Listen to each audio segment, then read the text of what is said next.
Vuelvo aquí a la serie de las personalidades que cambiaron la sociedad a través de sus vidas y sus experiencias, pero eso sí, con un invitado muy especial.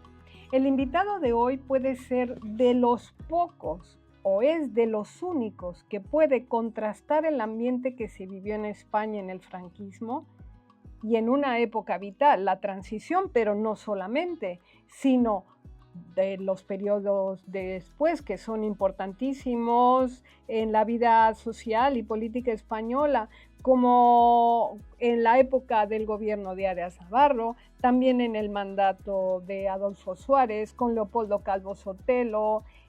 Ha sido diputado en el Congreso, ha presidido y es consejero de importantes empresas y es miembro de la Academia de las Ciencias Morales y Políticas. ¿Sabéis aquí de quién me refiero? Voy a seguir dando ideas, ¿ok? Y en este podcast ha decidido responder con toda la franqueza del mundo a varias preguntas que ayudan a reflexionar sobre el ambiente que estamos viviendo actualmente en España.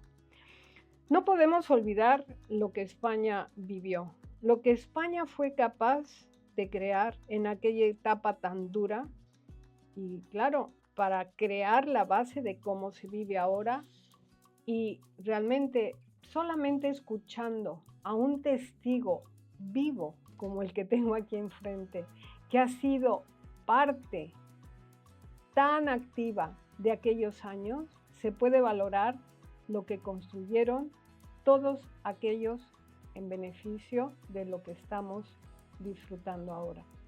Os voy a adelantar algunas de las reflexiones que ha hecho y que vais a escuchar en unos minutos más en este encuentro tan estupendo en el Hotel Palace. Estamos aquí en el Salón Julio Camba.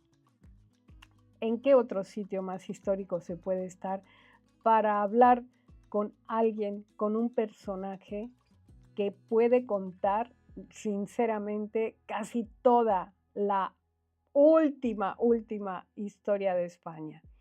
Pero no os voy a dar el nombre todavía. Algunas de sus expresiones. Yo creo que se ha perdido algo fundamental que hubo en la transición. Se ha perdido la complicidad en la política fundamentalmente, no en la sociedad. La complicidad entre las dos grandes formaciones políticas en aquellos años fue indispensable. Entre la UCD, después el Partido Popular y con el Partido Socialista. Esta complicidad fue absolutamente indispensable y lógicamente sigue siendo indispensable en este momento. Se pregunta si existe, obviamente. Ahora en España es lo contrario. La vida de la calle es sensata en su conjunto y sin embargo, en la vida política, como por ejemplo los debates parlamentarios, son impresentables. Los califica así, tal cual. Todas las cosas que hablaban salían, pero salían de otra manera porque las formas son muy importantes en la política, recuerda mi invitado. La fotografía del debate político en su conjunto es una fotografía llena de osquedad, mientras que la situación real del país, desde mi punto de vista, no tiene esta situación osca. Subraya, dice que se ha cambiado el orden de las cosas.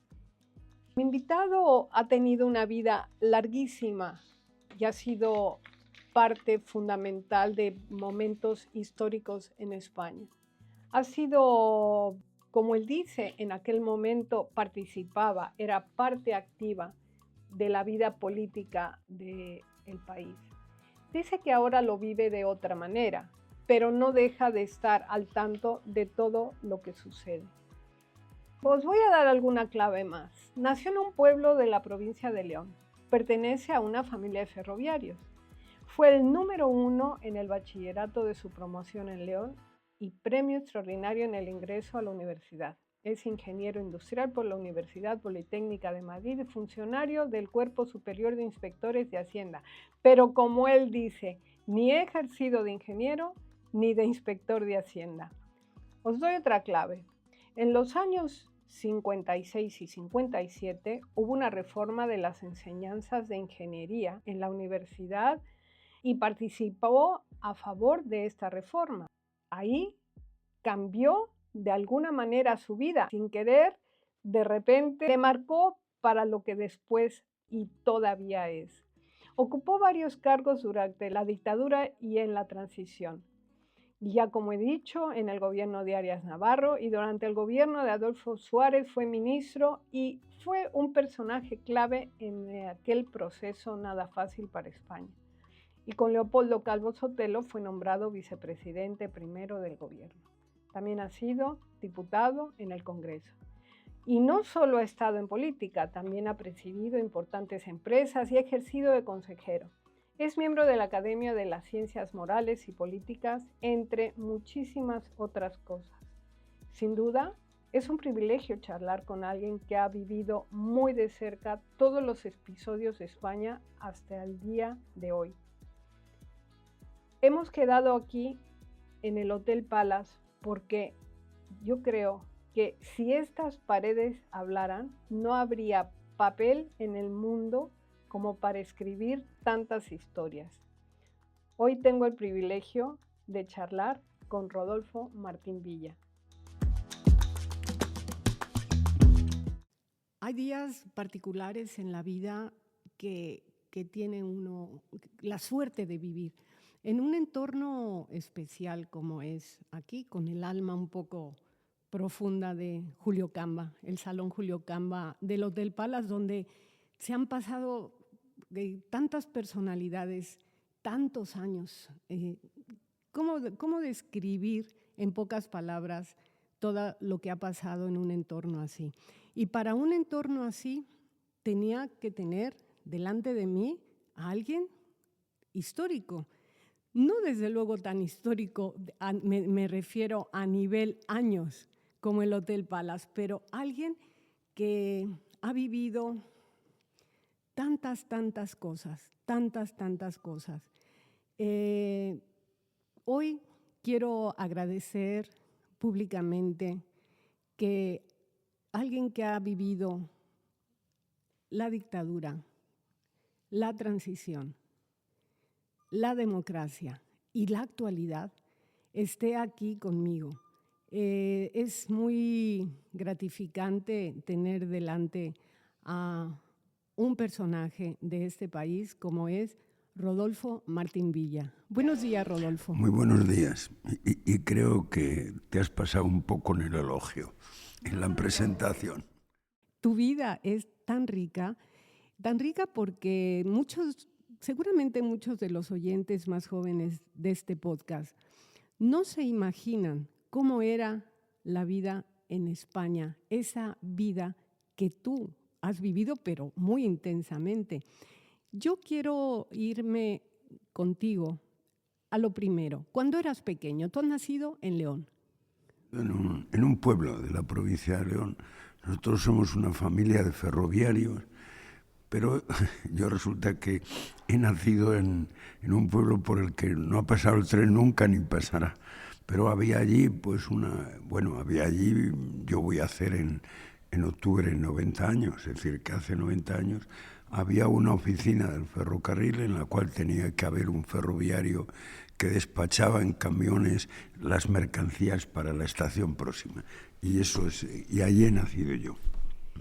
Y cuando eras pequeño, ¿cuándo fue el momento en que decides o piensas, yo, cuando sea mayor, me voy a ir de aquí, voy a hacer, yo qué sé, este espíritu, lo que ha mostrado tu carrerón, porque lo de tu vida no es normal?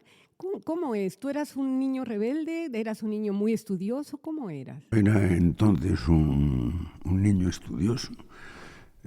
Fui el número 1, el número 2 de mi promoción de bachiller en León capital ya.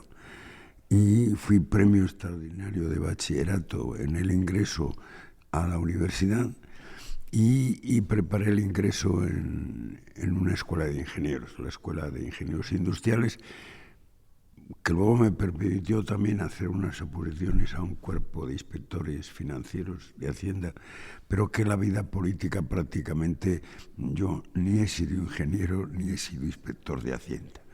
Y el origen, que es lo que preguntabas, tampoco es una cuestión ya de predestinación o que yo ya pensara que me iba a dedicar a la política. No, es más, las cosas son más sencillas. En el año 56-57 hay una reforma de las enseñanzas técnicas. Yo había superado ya, como todos los que estábamos en la escuela, el difícil ingreso de antes, pero se preparaba una renovación que España necesitaba en esas escuelas. Hubo una huelga de estudiantes, un encierro en la escuela, pero yo participé a favor de la reforma porque me parece que era necesaria.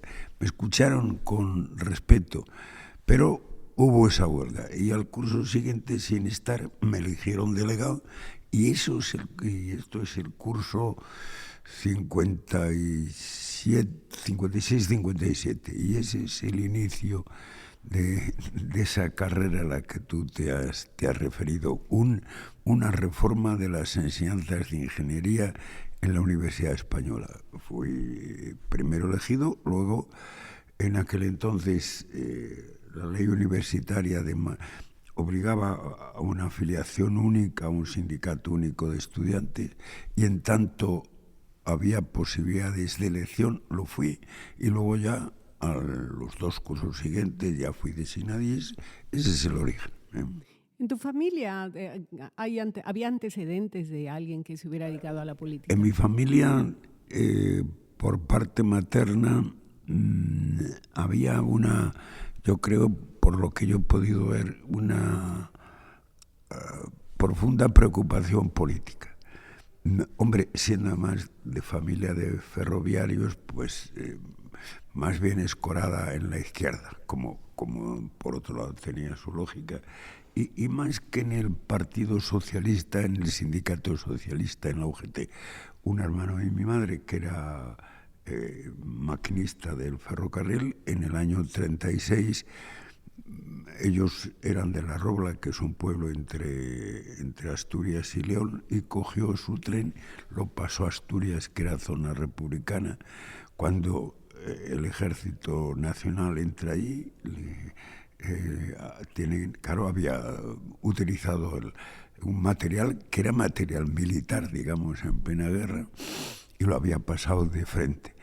Fue condenado a muerte, pero yo lo he conocido, es decir, que estuvo preso en la cárcel de San Marcos de León, estuvo preso en la cárcel de Valencia Don Juan, pero luego hubo realmente indultos, que primero fue pena de muerte, luego 33 años, luego 3 años y murió de muerte natural al cabo del tiempo. O sea, mis antecedentes políticos son esos, pero digamos por el lado de los vencidos. Claro, es que es una de las tragedias de una guerra civil, tan incivil como fue la guerra española, en la que recuerdo, claro, que por ejemplo en el primer gobierno de Adolfo Suárez, que yo creo que es el gobierno que hace la transición fundamentalmente, éramos 20, ya solo vivimos 2.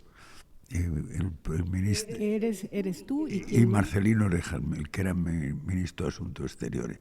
Aquel gobierno eran 4 militares que habían hecho la guerra, eran los mayores. Y ya los otros 16 restantes no habíamos hecho la guerra. Y todos menos 2 habíamos tenido responsabilidades de un u otro género en el franquismo. Y entre nosotros también, que no habíamos hecho la guerra, había una amplia mayoría de familias que habían estado en el lado de los vencedores, pero había algunas, ese era mi caso, que lo habían estado en el lado de los vencidos. Todo eso supone la complejidad de la situación, da una idea también de los problemas que había que resolver. Pero, mira, hay un artículo de uno de los ponentes constitucionales, de Gabriel Cisneros, en que retrata un poco, y además como tenía una pluma espléndida, la biografía de los 7 ponentes constitucionales. Dice, se llamó a la Constitución española la Constitución de la Reconciliación. Dice, pero ciertamente nosotros ya estábamos reconciliados. Es decir, yo soy de los que creo, por un lado, que desgraciadamente se está perdiendo la presencia de la transición en la vida española, pero en la vida política. Yo soy ahora académico de Ciencias Morales y Políticas, y hace poco un académico que es sociólogo, Emilio Lamo de Espinosa, pues hizo un informe sobre un poco lo que pensaban los españoles, no los políticos o la política de los españoles. Y una de las cosas en que hay una coincidencia total y absoluta es a favor de la transición. ¿Por qué se hizo aquello y cómo?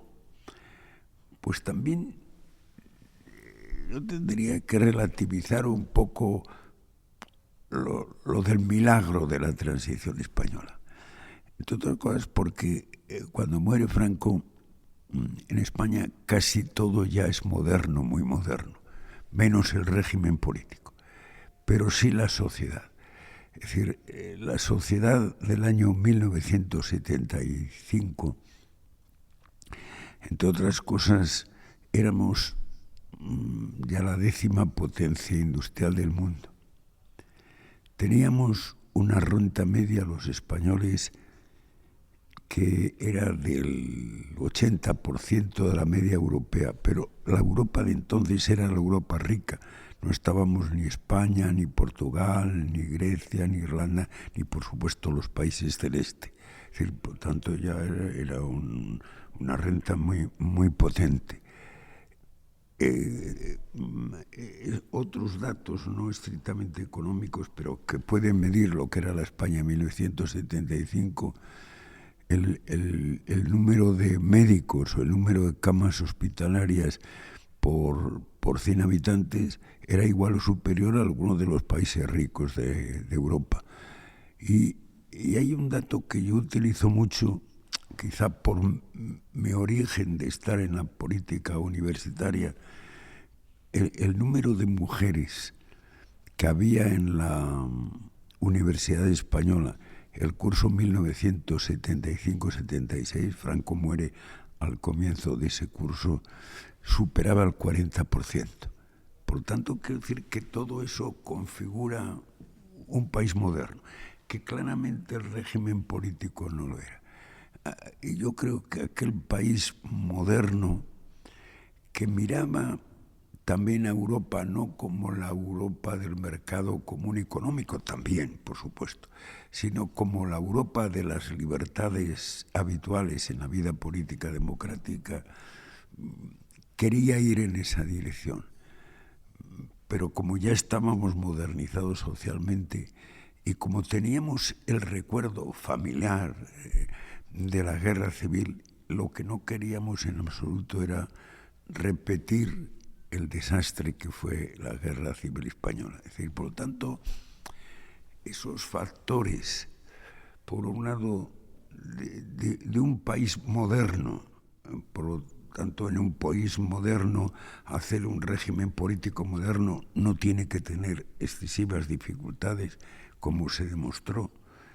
De un país que tiene el recuerdo, para no repetirlo, de que es necesario una reconciliación que no repita la desgraciada historia de la incivil guerra, pues lo único que era necesario es cómo pasábamos de aquel país, de aquella nación políticamente no moderna a una nación moderna. Y eso, yo ahí sí que recuerdo el día en que, al menos para mí, a lo mejor que mi visión sea una visión, digamos, parcial, tiene su sentido, hombre, procuro que sea honestamente parcial, pero como estuve en aquello, pues cuento cómo lo vi.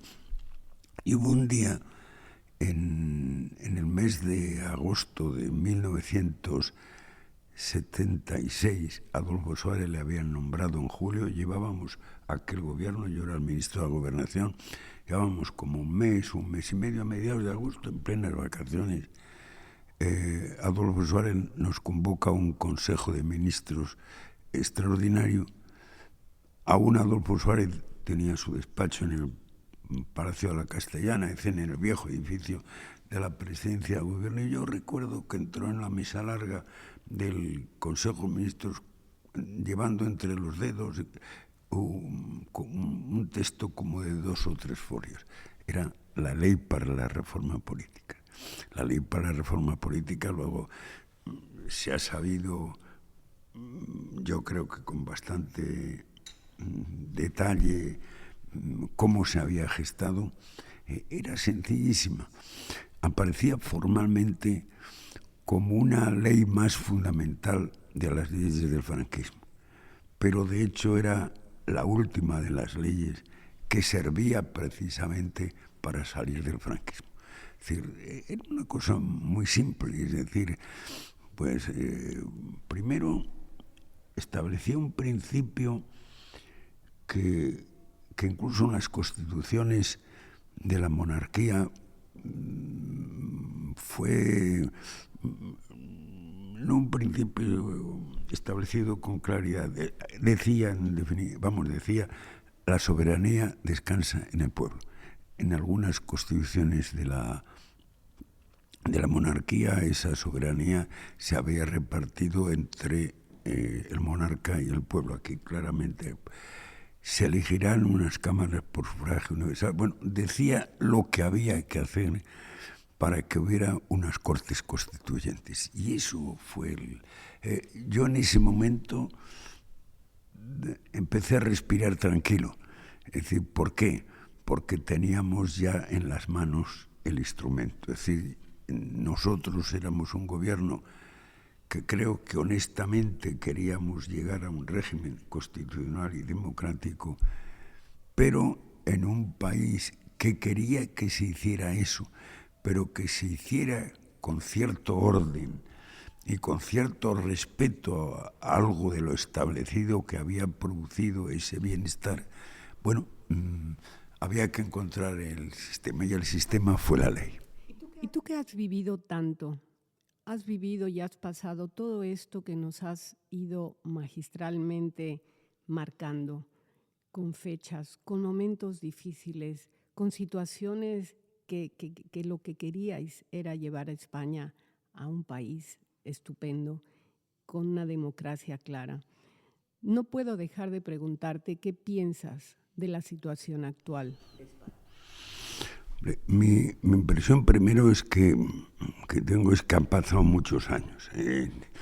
A veces me he dicho que voy a cumplir en el mes que viene 90 años, porque claro, ya siento que las cuestiones de mi tiempo, incluso que las que cuento, pues ya pertenecen ni siquiera a la historia, que pertenecen a la arqueología.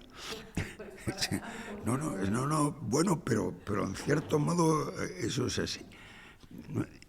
Y luego yo creo que hay un afán decidido que no es mayoritario en el pueblo español, por lo que te explicaba antes del estudio que le oí hace unas semanas a Emilio Lamo de Espinosa, pero que suprimir la transición no existió. En concreto, para la ley de memoria democrática, que a mí me parece que es uno de los grandes errores políticos e históricos que hemos tenido en España en estos años, y que se está presentando como una ley que lo que quiere hacer es el reconocimiento de las víctimas del franquismo. En este sentido, no tenemos ningún problema, nadie. Solo algún español mal nacido no querrá que sean reconocidas esas víctimas, tanto las del franquismo como las del lado republicano. O sea que ahí no hay problema.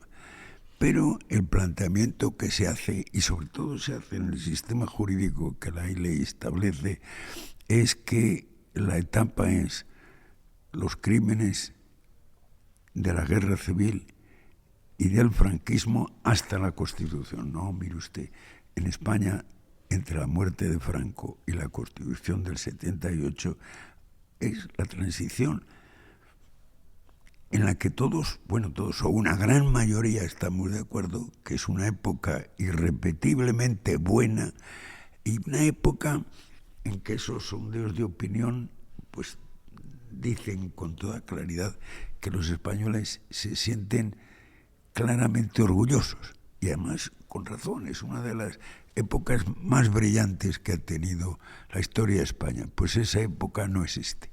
Y yo ahí sí que estoy dando mis pequeñas batallas personales. Sí, lo he sabido de tu viaje a Argentina, tu presencia en Argentina y todo esto, pero profundizar así en todos estos momentos que tú has vivido es larguísimo. Y yo insisto en una cosa, los jóvenes que escucharán este podcast en larazón.es no saben de esto y de repente ven que en la política española están pasando cosas que muchísimos que están interesados en la política no tienen estos antecedentes. Por eso yo insisto en hablar con vosotros, los que habéis hecho la historia de la España actual. A veces un ejemplo sirve mejor que una teoría para explicar. Mira, yo con motivo de la querella argentina, que yo podría no haber comparecido porque no tenía ninguna obligación jurídicamente hablando.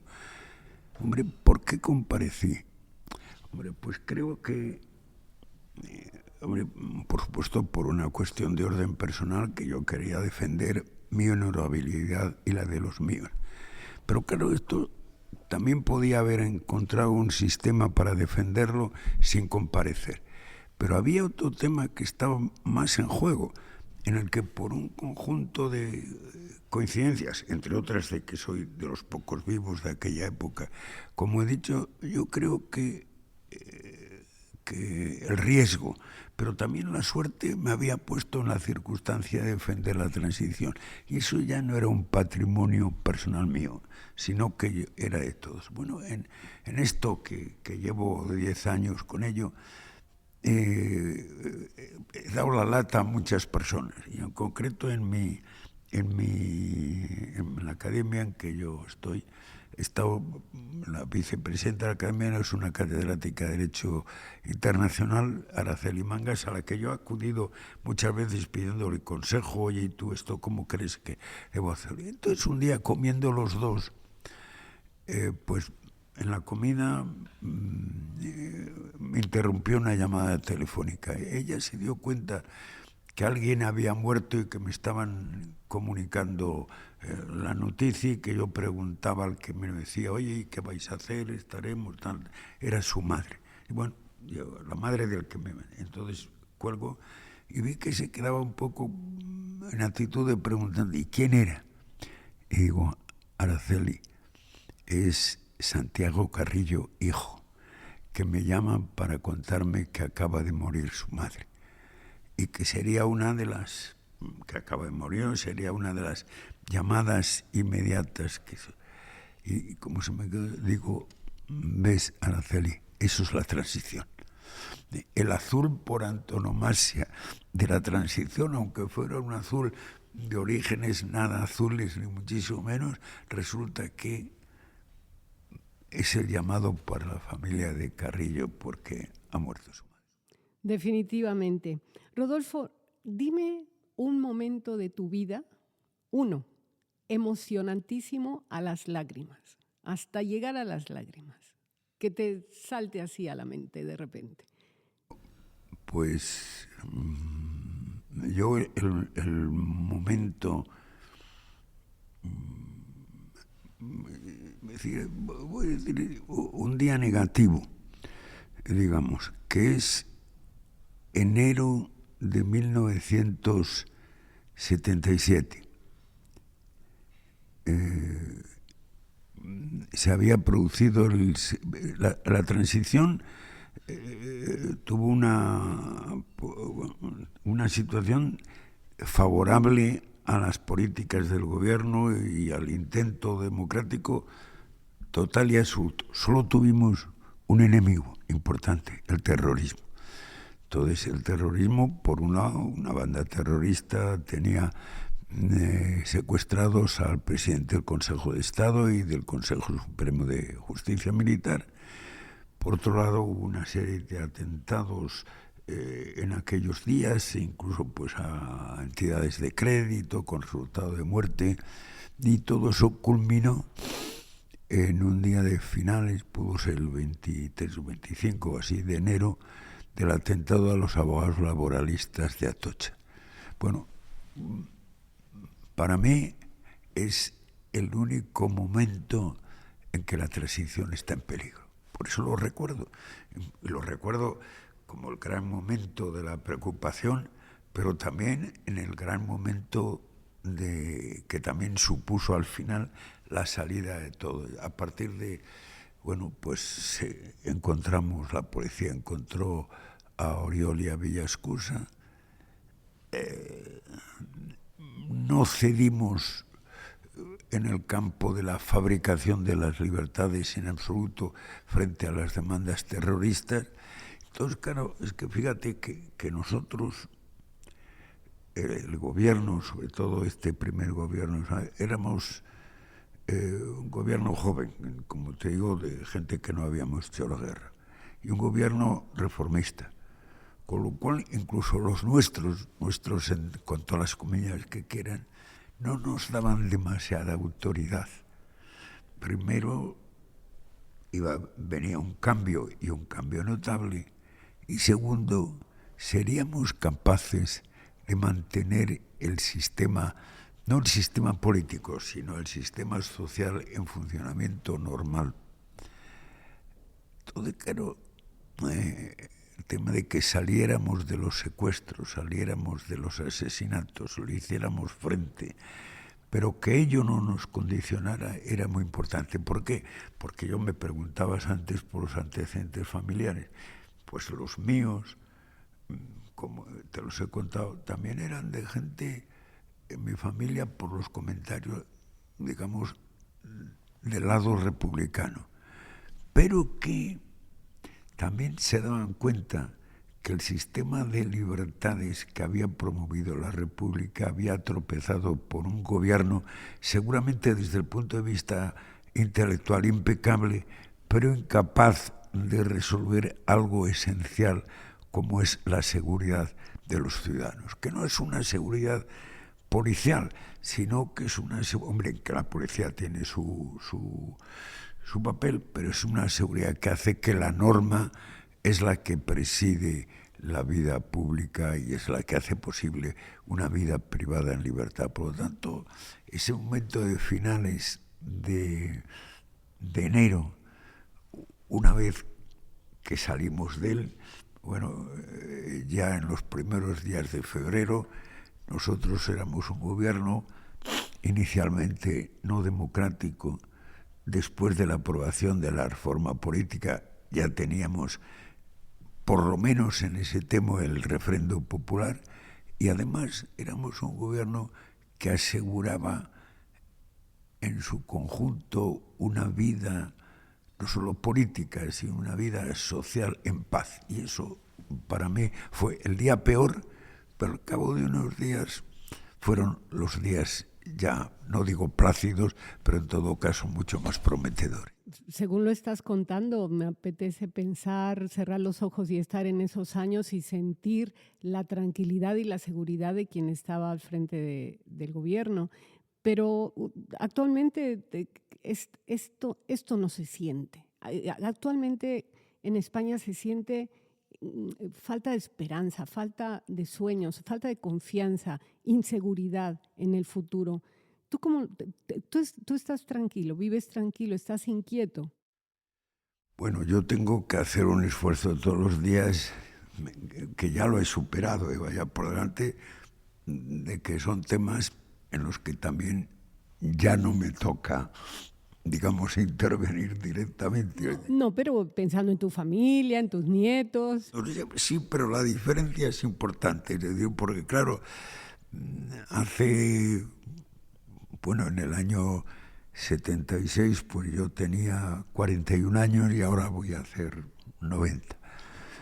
Bueno, claro, en aquel entonces es que además tenías, como he dicho antes, el gran riesgo, pero también la gran suerte de ser, de tener un cierto protagonismo en las cosas. Eso, quieras o no, es una perspectiva muy distinta. Hombre, yo creo que se ha perdido algo fundamental que hubo en la transición. Quizá también por aquello de que la virtud sea lo necesario. El país necesitaba, pero el partido tenía ya esa virtud de la reconciliación. ¿Pero qué se ha perdido realmente? La complicidad entre fundamentalmente en la política, no en la sociedad, la complicidad entre las dos grandes formaciones políticas que fue indispensable, la UCD y luego el PP con el Partido Socialista, eso fue indispensable y que sigue siendo indispensable en este momento. Ya recuerdo que cuando se iban a celebrar las primeras elecciones locales, las del 79, ya habíamos celebrado las primeras elecciones generales y las segundas estaban inmediatas. A mí mucha gente con buena fe decía, bueno, hasta ahora os habéis entendido muy bien, digamos, las dos grandes formaciones, centro-derecha y centro-izquierda, pero claro, cuando ya en los ayuntamientos a nivel de los pueblos y tal, surjan las viejas querellas, los viejos enterramientos, los viejos fusilamientos, ya entonces aquello será completamente... No lo fue. También a nivel local se estaba en esa posición. Es más, yo creo que hoy, además, hombre, yo pienso, quizás es un planteamiento que planteo, además, lo planteo con eso muy elementalmente, es decir, oiga, si hay tensiones en la vida social, si hay no encuentros sino encontronazos, si hay divisiones, parece que son los políticos los que dentro de sus propias ideologías y de sus propios programas pues tienen que ayudar a que todo eso, no digo no suceda, pero se atempere de alguna manera. Claro, la grandeza de la política es que cada uno tenga y que se dialogue. Pero ahora en España es lo contrario. Es decir, la vida social, la vida de la calle es mucho más sensata, no más sensata, yo creo que es sensata en su conjunto y sin embargo la vida política, los debates parlamentarios, la mayor parte de ellos son impresentables. Claro, es a lo que me refiero, porque yo no he vivido... Se ha cambiado el orden de las cosas. Lo que impresiona muchísimo es cómo han cambiado los tonos, las formas.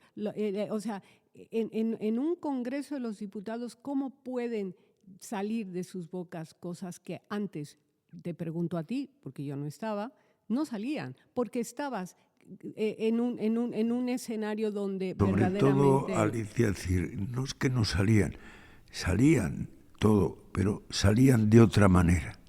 Es que las maneras son muy importantes en la política y yo vuelvo a insistir, la fotografía del debate parlamentario, del debate político en su conjunto, es una fotografía llena de osquedad, y mientras que la vida real del país no tiene esa situación osca. Podríamos hablar, Rodolfo, tantas horas. Sé que te tienes que marchar, pero yo quería... Podemos encontrar nuevas veces. ¿De verdad? Bueno, me has emocionado solo de pensarlo. ¿Sabes mi gran deseo de hablar contigo, gran testigo de todo lo que ha vivido España, es esto. Yo no he vivido aquellos momentos que tú has vivido, pero me los he imaginado y ahora hablando contigo los confirmo. Yo entiendo que cuando cada uno tiene una ideología puede decirla porque estamos en un país libre. Pero lo que acabas de decir es lo que yo pienso, ¿no? O sea, hay formas, hay maneras, hay que dialogar. Ya no está el acoso al terrorismo, ya no está aquellas heridas enormes que dejó la guerra civil. O sea, tantas cosas tan feas, tan tristes, tan al límite. Y sin embargo, lo que vemos es esperpéntico, es una cosa que asusta. Por eso tu testimonio es importantísimo, porque me encantaría que todos los que escuchen todo esto que has contado, de todo lo que has vivido, les sirva como una referencia de lo que es España en valores, en educación, en formas, en modales. Y con esto seguramente se llegaría más rápidamente a un acuerdo entre tantas cosas. Estamos en un momento que inquieta sobre todo a los que no hemos vivido lo que vosotros habéis vivido, y creo que es muy importante que los jóvenes y los actuales políticos escuchen a personas como tú. Es como te he dicho antes, a los actuales, a los que les toca resolver la situación o propiciar medidas, pero yo simplemente pediría: actúen ustedes del mismo modo que actúan las españolas y los españoles a los que representan. Exactamente.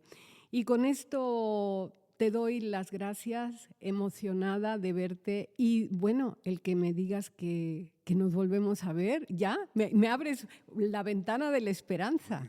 Te agradezco mucho que me hayas llamado, pero también, siendo sincero, no creas que abundan mucho las llamadas para las gentes de la transición. O sea que también para mí es una ocasión estupenda para contar aquello y para que lo oigan los que tengan interés en que se cuente. O sea que las gracias son recíprocas. Pues mira, este podcast, como te lo había dicho, se llama Un Capuchino con Alicia. Yo soy Alicia Romay, esto es para el diario La Razón, y hablar de lo que vosotros habéis hecho para mí es verdaderamente un orgullo. Rodolfo Martín Villa, un placer enorme, y nada, cierro el micrófono, pero con ganas de volver a tenerte delante. Simplemente te contesto que un capuchino está muy bien, pero un capuchino solo es muy poco, hacen falta más capuchinos. Venga, va, nos tomaremos más capuchinos. Muchas gracias y un beso grande. Gracias, Rodolfo Martín Villa. Adiós.